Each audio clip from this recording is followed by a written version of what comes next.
बोगे तोहर से होली खेल बोगे तोरा रंग लगबोगे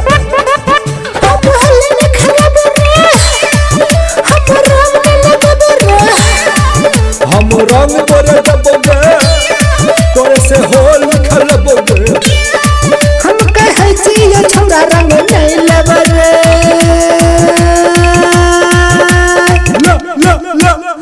हमरा भिजा देला त बहुत निक लग गया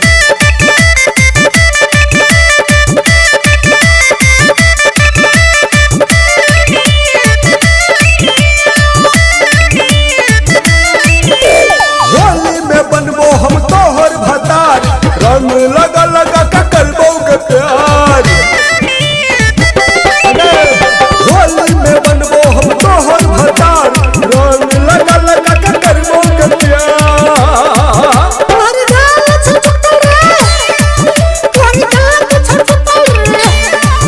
तोहर पेट छछतर रे नहीं करबो हम प्यार रे बेसे बोलबे ता रंग हम दा दबोगे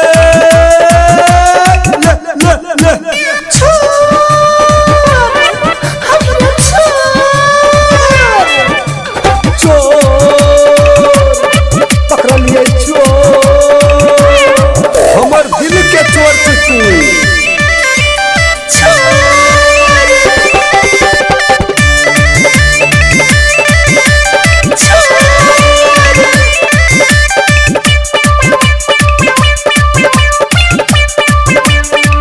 हम तोरा रंग लगा डलियो गे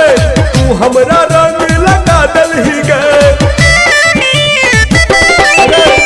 प्यार वाला बात करके लोभा ले गे तू अपन दल में फंसा ले गे